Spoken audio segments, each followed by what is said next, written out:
the hell do you have on?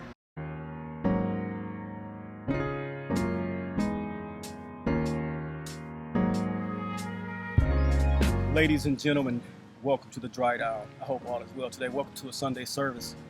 Today, it's an eventful day. I told you guys I would bring you out to some of the nature centers and nature parks here in Michigan. And so today I'm set up at one of the parks that I love to visit. It is a beautiful 45-degree day. It's going to be a great evening, great Sunday. I'm going to set up today, just chill, relax, and do some fireside coffee, some fireside cocktails this evening, and watch a little football with family and friends. I'm going to have a few people over to drink some wine and have a dinner party. So today, just getting out and having a conversation with you guys is always fun. So I want to set up today, like I said, in this park and show you some of the surrounding beautiful hues of the foliage that I love to speak about in a lot of my opening prologues. Today, I want to talk about basically like a fireside type of situation when it comes to fragrances that are meant to evoke a certain atmosphere and relaxation while also being sophisticated and sometimes alluring. So I brought an eclectic bunch of fragrances today, some designers and some actually from the niche realm that I want to just talk about. Get out what it is that I have fun with, some even I wore this week. So that sounds like the type of content you think you'll enjoy. Pull up a seat, pour a glass, and of course, let's enhance.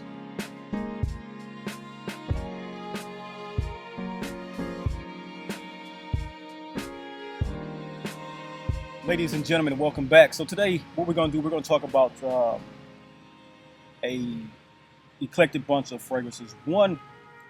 First, I'll talk about the cigar that I'll be lighting in a few moments. This is the Oliva Monticello. Now, this is a cigar that I have a box of that I'm enjoying. I'm getting down to the last few. I've done an actual review on it. I will post that here. So this is a very robust Oliva. It's kind of in the line with their Series V Melanio. If you're used to that, it's kind of the same taste profile. It's kind of like they went and did maybe just a little bit of blending in the binder to make it a little bit different. So it's a little bit more bold and rich, but it's just the same mellow taste profile on top of that boldness. So it's a lot of coffee. It's a lot of cacao. It's a lot of spice. And it is heavy in the nicotine feel.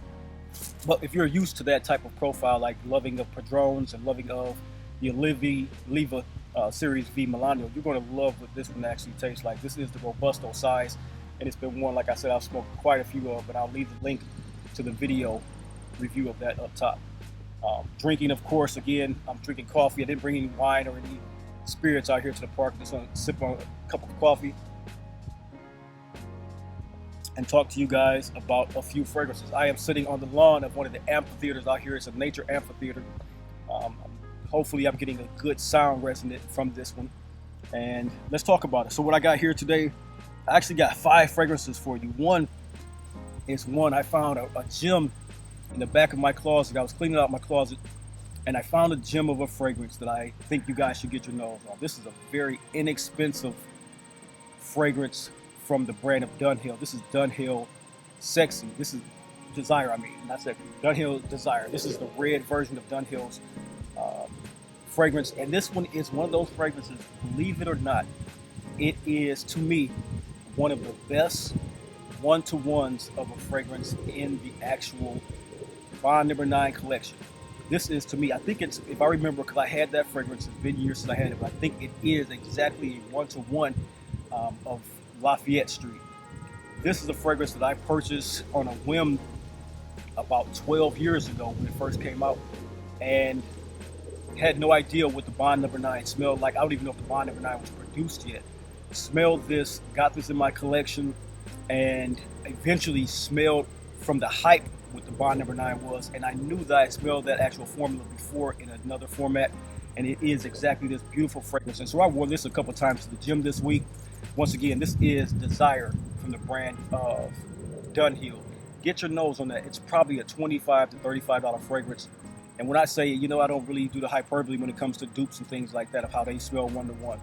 And I don't think this was meant to be a dupe as much as it was the same formula was either sold or procured to have that fragrance. Because I don't smell and did not smell a difference between Lafayette Street and Dunhill Desire. So get your nose on that one.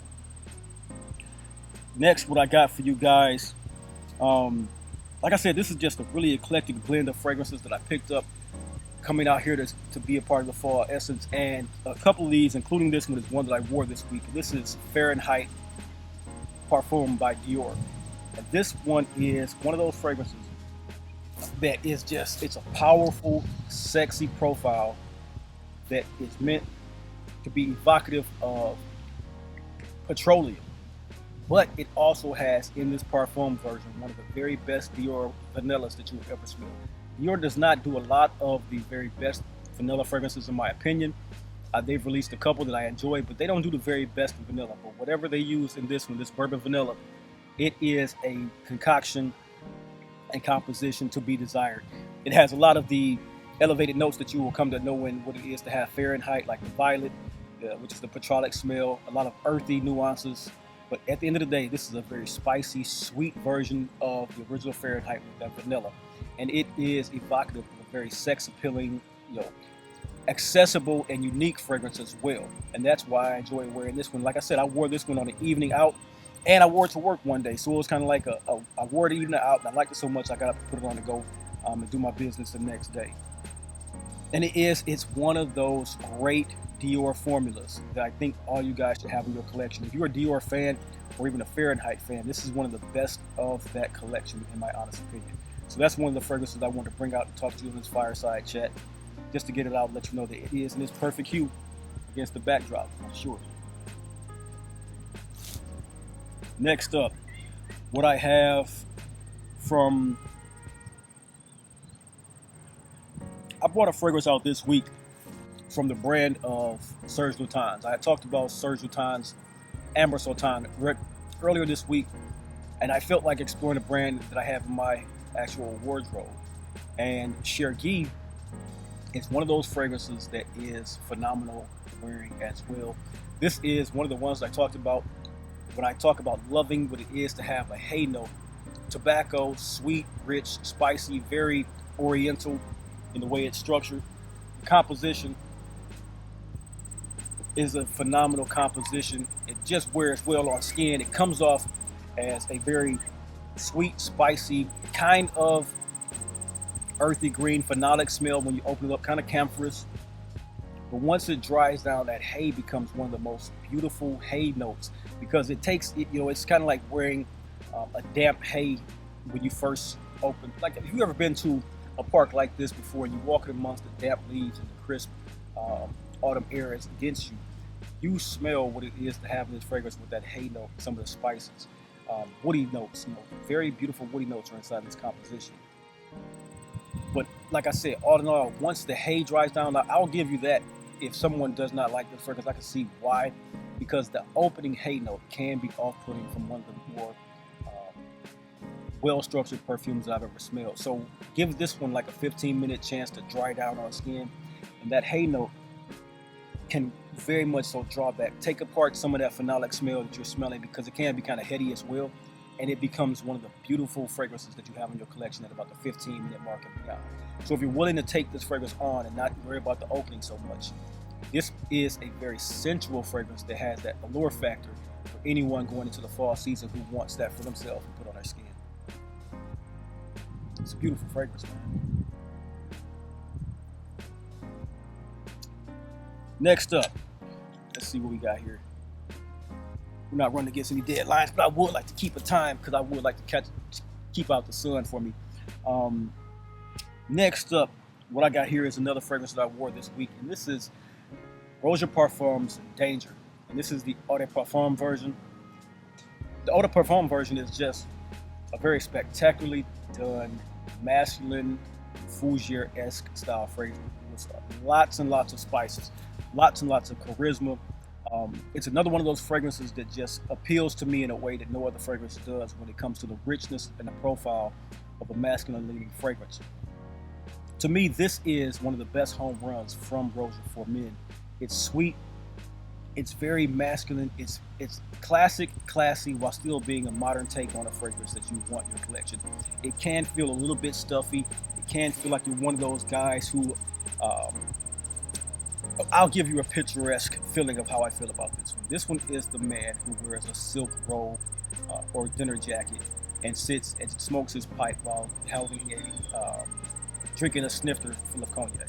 It's that picturesque feel of the modern gentleman in New York, any metropolis, New York, London, um, wherever we can go, Paris, Chicago, New York, Detroit. When you're that metropolis type of individual, when you are amongst the people, that are amongst the urban landscape, but you also draw back sometimes. You want to be a part of your own eclectic feel. You have a fireplace, you have a library, you have um, velvet armchairs, you have a wallpapered room, and you get the picture I'm painting, kind of like the Ralph Lauren feel of decor. This is the perfect fragrance for that gentleman because it really represents him well. It's a fougere fragrance that really puts style into play for a gentleman. Roja Parfum did an excellent concentration with the Eau de Parfum. The Parfum is well done, but for some reason, the Eau de Parfum really sets well on my skin. Really elevates the position that I wanted to put it in. And I love the way it smells. It's exactly what I want when I want it. And when I pull it out, I feel so much confidence. And as I speak, the Chergui is starting to wear down on the skin. So it's about a 5-minute mark now where that green phenolic smell of the hay starts to become a more beautiful transitioning note than it once was. Next up, what I have here for you last in this connoisseur's conversation / Sunday service is a very beautiful ambery woody fragrance that I wore on Friday evening going out for dinner. This is Amethyst from the house of Boadicea the Victorious. Amethyst to me is the pinnacle of sweet ambery cinnamon. It is not too different from the scent profile of Grand Soir from Mason Francis Kirkjohn. It is not a dupe, it is not a clear competitor, but you can smell the nuance factors and facets of each fragrance inside of each other. The once ambery, sweet tonality of Grand Soir is more amped up. The benzoin, the actual seductive notion of what it is to have that benzoin and amber is more amped up. Here, that tonality is drawn back, while the cinnamon is very much so amped up. So when you have a fragrance that you want to have as a grand party fragrance that has a lot of sweetness, a lot of kind of like that charismatic gentleman who goes out and wears his mock necks and turtlenecks, cream on cream with a nice black loafer. This is that gentleman. When you're wearing something like Purple Label from Ralph Lauren and you're done up in your vest, like so said I have on right now, you either have on something very calm and collective, like a pair of trousers and a mock neck, like I stated. This is the type of scent you want to wear with that. Now, the other night, I'll tell you exactly what I wore. I have one of those blazers from the brand of Hirno, which is the blazer, the puff blazer with the under gilet, which is a puff gilet or a gilet. Some people say gilet is what it's pronounced like. It's like an undervest, and that's navy. I had on a pair of cream denim and a pair of black Gucci loafers, the 1957 soft bottom, leather bottom loafers.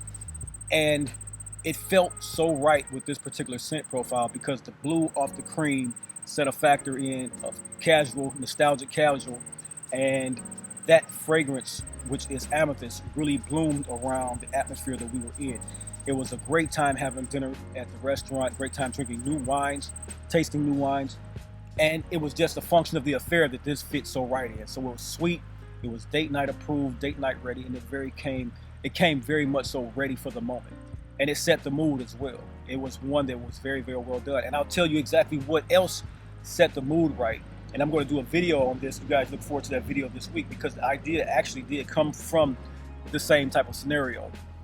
I'm going to do a video on the combination and like the synergy of fragrances when it comes to men and women going out on a date together who have been together. We talked about the bad and baggy or bag of baddie situation and series. Now I want to talk about the man and woman who was a companionship in that particular video. Not going to be another continuation of that series, but I want to talk about what it is when you have a woman in your life and she is one who is in your life for all the right reasons. She is your lady and you guys have a passion for this fragrance game, or you have something that you want to introduce to her or she to you, I'm going to produce a video that is great for synergistic fragrances that have a chemistry once you wear them side by side.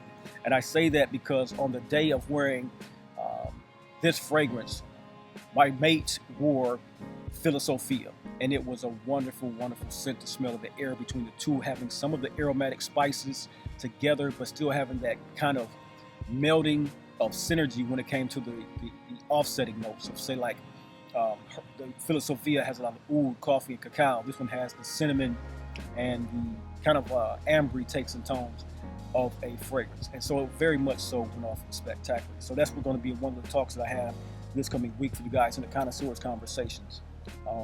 Once again, it's just been a chill day. I wanted to come out and show you guys some of this very relaxing atmosphere. Always fun to do these videos. So if you guys have any experience with these particular fragrances, once again, I brought out Amethyst from Boadicea the Victorious. I have Danger from Roja Parfum. I have Chergui from the brand of Serge Lutens. Great fragrance. It's wearing very beautifully now. The scent of that hay has drawn down. I have Fahrenheit Parfum. And then I also had the fragrance which I wanted to introduce you guys to. If you're not aware of it, I implore you, if you ever trusted me on a fragrance, to just buy something on a whim of a blind buy, something very inexpensive, you won't miss the money at all. Desire Red is, to me, the fragrance that is either the most complimenting of Bond Number 9, Lafayette Street, or I would say the one-to-one situation. Kind of like how Aventus and the scent from, what's the brand that I'm thinking of? Mont Blanc. They were very, very, very close fragrances indeed. This one and Bond Number 9 are very, very close indeed. So that's all I got for you guys today. I'm going to sit out here and enjoy this weather. I'm going to walk around a little bit, probably strike a match and smoke a cigar as I'm walking, and just enjoy the day. So I hope you guys enjoy the day as well. This has been a Sunday service. As always, you guys be bold, be balanced. I'll see you in the next video. Peace.